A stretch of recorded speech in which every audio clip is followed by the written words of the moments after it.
What is up, guys? It's Jake from Vanarsdale Scale here today with you to talk about the Trailer Trash Kustomz 12 valve Cummins. So I wanted to do a quick review on these just because this is an engine that's been really hard for me to find. My buddy hit me up and told me that he knew where one was at, and so I hit up Rusty over at Trailer Trash and he hooked me up with these. So far I've had 3 of them. I've only built one.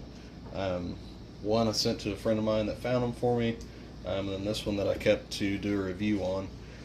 So the first thing you'll notice when you get the kit is this awesome little hand-drawn instruction booklet, which is pretty clear, pretty straightforward. It's a pretty great piece to have, especially a lot of resin kits don't have these, so this is super handy. Now this looks like it's been revised since my first one, so there's been a couple small changes, but everything else is pretty well the same. Opening up the kit, you'll find all your basics, just like you would any other resin kit. There are some really small pieces, so make sure you take care whenever you're opening this thing up to keep track of everything and make sure they don't run away on you. One of the first things I like to start with is checking out the block on all these kits. This one, it doesn't look like he uses pressure cast or anything like that. It's just a basic resin cast block. It does need a little bit of cleanup, and there are some pinholes that need addressed, especially in the finish of the block itself. If you're looking for something really smooth, this one is kind of got some things that need some love on it, but no big deal at all. Now, the head was one thing that really stood out to me, and I'm not sure if this is a piece from another piece or if it's something that he came up with, but it's pretty cool. It's got the dimples for the combustion chambers, and in the instructions you can see that they're facing up. So if you did want to do one, I guess, in progress or tore down or whatever without the valve covers on it, that's kind of a neat thing to have. It'll have all your cylinders in it. It does need a little bit of cleanup just like the rest of it, and I'm not tearing anybody down or saying anything negative about Trailer Trash. I'm just saying that just with any resin piece, you're going to have a little bit of cleanup on some of this stuff. The iconic 12 valve covers. Well, these are something that are pretty doggone pronounced, especially on all these engines. You're going to have some kind of extra definition here. And this example has a couple little pinholes in it, nothing crazy. So if you're looking for perfection, you'll definitely want to spend a little time cleaning these up and making the areas in between the valve covers themselves more pronounced, so they show up as separate. Or some of the custom style valve covers, the late model billet stuff for all the pulling guys, they do one piece, so there's definitely a lot of modifications that can be done to this if you don't like how it looks to start with. The transmission is lacking just a little bit. It does need quite a bit of cleanup if you're going to be doing a full detail build. Some of the smaller, finer areas on this, if my camera would ever focus, you can see that it does need a little bit of love, but nothing too crazy, especially if you're looking at it from the bottom like you would be when you pick your model up. It actually looks pretty good. Speaking of the trans pan looks really nice. Again, it does have a few little pinholes here and there, but nothing that can't be cleaned up. Now on mine, this was something that kind of tripped me up a little bit.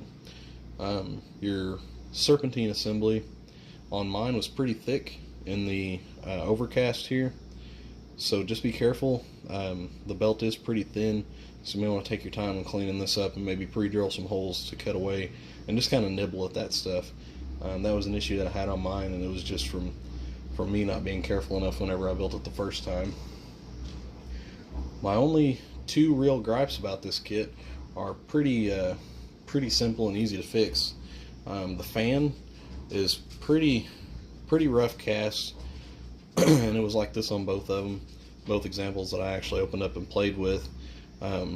It's really thick in between the fins, so if you're going to run a fan on it, I would recommend just finding one from another kit.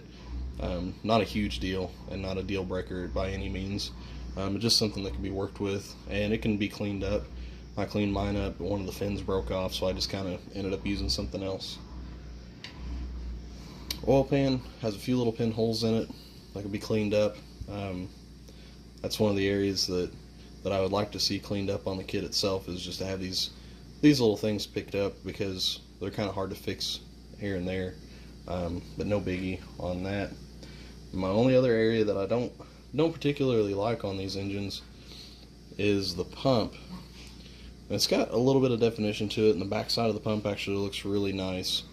But where your fuel lines come out has a big fat parting line in it, and it's kind of lost its definition. So there's maybe 2 smushed together here, and then your other 4. And there's not really any big complaints about it, other than I'm just too doggone picky to run it by itself. So on mine, I actually built a new one.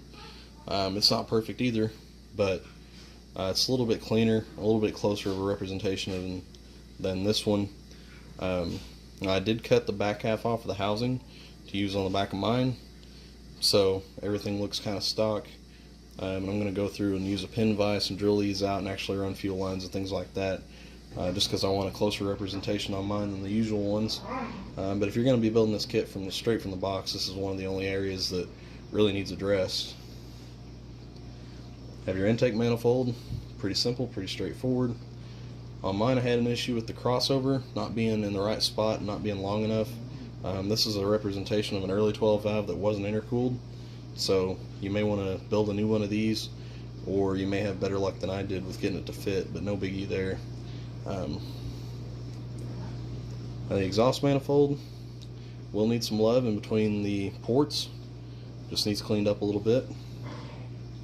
And then the turbo on mine came in 2 separate pieces, so I'm not sure if it's been a change. Like I said earlier, it may be a different generation of this casting, but this one actually appears to be one piece, so it'll mount up there and then cross over. So a pretty nice little touch to have it in one piece, unless you want to change it over to intercooled, which in that case, obviously there's a lot of aftermarket support for 125th, 124 scale turbos. All your filters, your starters, canisters, everything looks really nice, and then your front cover, of course, looks as good as possible. And then it's just got the in-between plate for your bell housing on the transmission, the back of the block. So overall, it's a really, really nice kit. It's the only one that I've been able to find that is an actual 12 valve Cummins, which is not anything that I would use a whole lot, but when I do want one, I want one now. And Trailer Trash has them. Rusty over there is great to work with. Highly recommend him. And yeah, if you're looking for 12 valve, hit him up. Definitely got some great Cummins truck engines. Alright guys, so I did something in this video that I didn't intend to do, which was kind of pigeonhole him as only having 12 valve Cummins. So make sure you head on over, Google Trailer Trash Kustomz. That's Kustomz. He's got a lot of really cool conversion cabs, some 2-door Tahoe parts, parts for the Revell late model Chevy pickup, and has a killer selection and a really good turnaround as far as being a resin caster. So make sure you hit him up, let him know Jake from Van Arsdale Scale sent you. I'm not sponsoring him in any way, he's not sponsoring me. I just wanted to give you a quick review and let you know what to expect for your money. So if you're looking for some oddball parts or some things to set you apart, definitely hit up Rusty over at Trailer Trash. Thanks for watching, guys.